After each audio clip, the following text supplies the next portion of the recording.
everybody, happy Tuesday.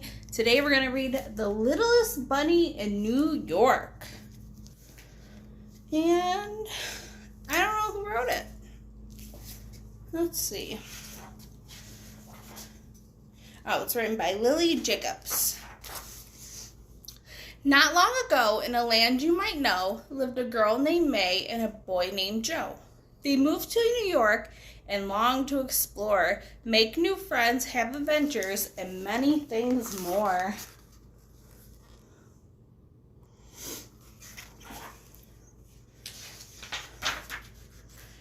One day before Easter, they rode into town. They went to the pet store and looked all around. There in front was a pen full of bunnies. The small ones were cute, the big ones were funny. They played with the bunnies and thought for a bit, and then they agreed on the most perfect fit. The littlest bunny with the sweetest small hop. He's ours, May announced. Let's call him Flop.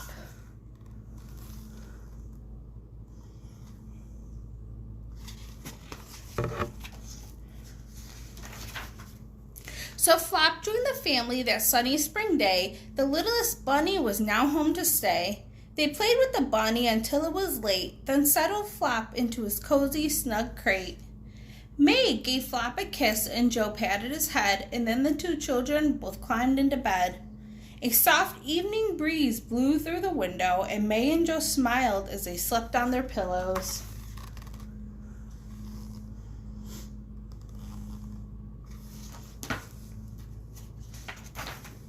But Flop had no time now to close his own eyes. He was preparing an Easter surprise. He was quite little, that much was true, but tonight our dear Flop had a big job to do, for he had a secret that he hadn't let show. He was the Easter bunny, and he had to go. A magical wind gave his whiskers a tickle, his nose how it twitched, his ears how they wiggled. Soon Flop was quite different than ever before, and he couldn't wait, not for a moment more. Ooh, so Flop's the Easter bunny.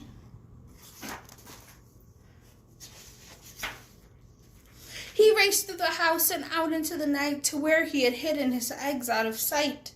His marvelous burrow held held Easter eggs plenty. To be quite exact, 9,020,000. He packed up the eggs, he looked at the map, he fastened his goggles and his red flying cap. Oh gosh. Apparently I have Christmas on the brain.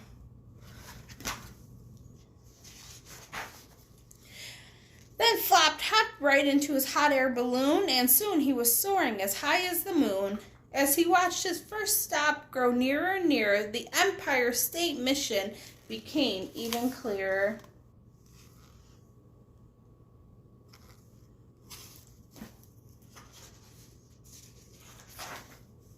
First, Flop balanced eggs on a tall building top, and then he went to the park, sprinkling eggs as he hopped.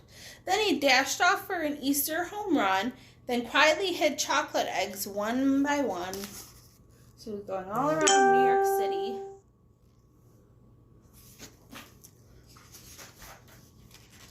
With big bounces here and giant jumps there, Flop hid New York's eggs everywhere. He flew to the east, to the south, the west, the north. He crisscrossed the state. He raced back and forth.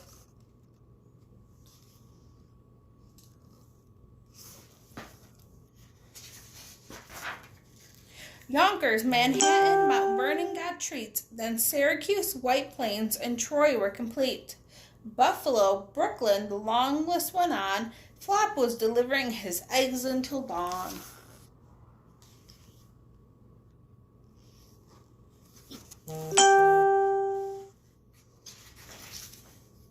Finally, Flop found his very last stop. He had come to your house with a bounce and a hop, and there he delivered his Easter egg surprises. So many eggs of all of shapes and sizes, and when he was done, he stopped for a rest. Yes, surely this Easter was one of his best.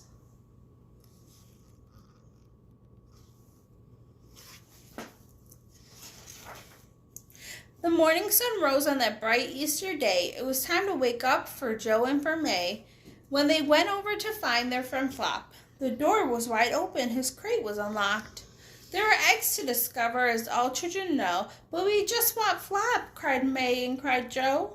They looked under their beds, they looked all around, but the littlest bunny just couldn't be found. Oh, how sad.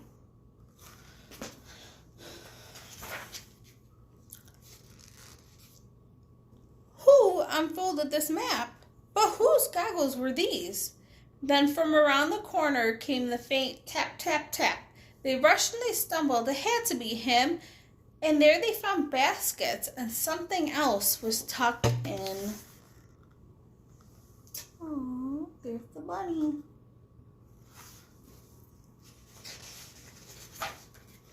It's Flop, they cried out, and they held him so close. Joe tickled his ears and May kissed his pink nose. Flop hugged them back. His new friends were so dear. Happy Easter, New York. See you next year.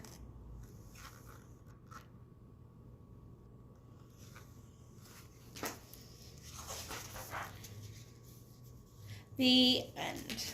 So I hope you guys enjoyed The Littlest Bunny in New York. I'll see you tomorrow.